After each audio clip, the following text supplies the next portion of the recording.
অনুব্রত মণ্ডলের সাংবাদিক বৈঠক। বীরভূম জেলা তৃণমূল কংগ্রেস ভবন বোলপুর সাংবাদিক বৈঠকে মুখোমুখি হন অনুব্রত মণ্ডল। তিনি জানান INTTUC বৈঠক আছে, তাছাড়া ভোটার লিস্টে যে ট্রেনিং চলছিল গতকাল তা শেষ হয়েছে, খুব সুন্দরভাবে শেষ হয়েছে, খুব ভালো কাজ হয়েছে। বীরভূম জেলাতে খুব ভালো কাজ করছে আইপ্যাক। প্রত্যেক বিধানসভা এবং প্রত্যেক ব্লকে প্রত্যেক অঞ্চল ধরে ধরে কাজ হয়েছে। এছাড়াও ন্যাশনাল ডিফেন্স একাডেমি দেশের প্রথম স্থান অর্জনকারী ইমন ঘোষকে অভিনন্দন জানান। এরপর তিনি আরও জানান, বোলপুরে 19 তারিখ ওয়াকআউট বিলের প্রতিবাদে যে সভার আয়োজন করা হয়েছে তার নির্দিষ্ট দিন হবে বলে জানান। উপরে আর আমাদের এখানে যে প্রেসটা হয়েছে, আমাদের বিয়ালরও বসে রয়েছে, আমাদের জেলার এক নম্বর বিয়ালর সে হচ্ছে দীপক রায়, তিনি আছেন।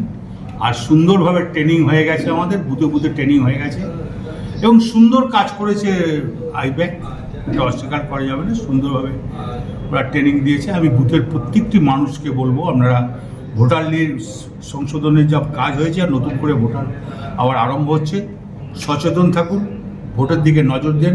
এবং বিয়ালর দীপক রায়কে বলবো, তুমি সবসময় ডিএম অফিসে যোগাযোগ রাখবে, বোলপুর এসডি অফিসে যোগাযোগ রাখবে, সিউড়ি এসডি অফিসে যোগাযোগ রাখবে, রামপুরহাট এসডিপি অফিসে যোগাযোগ রাখবে, এটা ওর কাজ।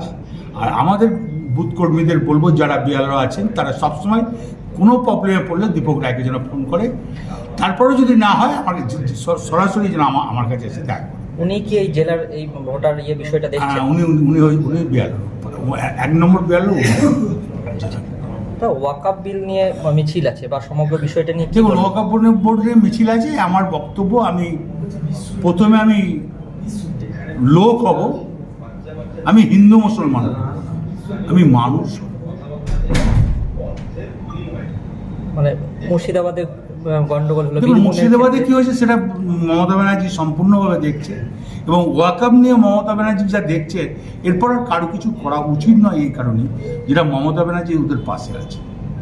বীরভূমবাসীর উদ্দেশ্যে কি বলবেন? বীরভূমবাসী যখন ওয়াকআপ যেখানে যেখানে মিছিল হয়েছে, খুব সুন্দর হয়েছে পরিবেশ, কোনো অশান্তি হয়নি। বোলপুরেও 19 তারিখে আছে, ওরা ডাকবাংলার স্টেডিয়াম মাঠে মিটিং করবে, কোনো অসুবিধা হবে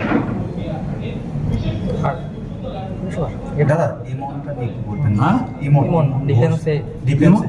ইমন ঘোষ ডিফেন্সে ও আজকে ইন্ডিয়ার ফার্স্ট হয়েছে, আমি ধন্যবাদ জানাই। আমাদের তরফ থেকে আমরা সম্বোধনা দেবো, ঠিক টাইমে দেবো। এবং দিদি টুইট করেছে, এটা গোটা বাংলার লোক দেখেছে, গোটা ইন্ডিয়ার লোক দেখেছে। বীরভূমে যাতে কোনো রকম গন্ডগোল না হয় তার জন্য কি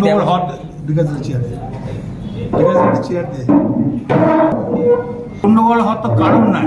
আমি তো প্রথমেই একটা কথা বলবো, আমরা হিন্দু মুসলমান করবো না, আমরা মানুষ। মানে প্রতিবাদ হবে যাতে অশান্তি না না, প্রতিবাদ ওরা করতেই পারে।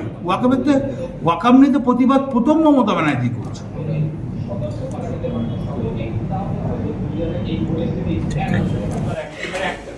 Bureau report, news today live.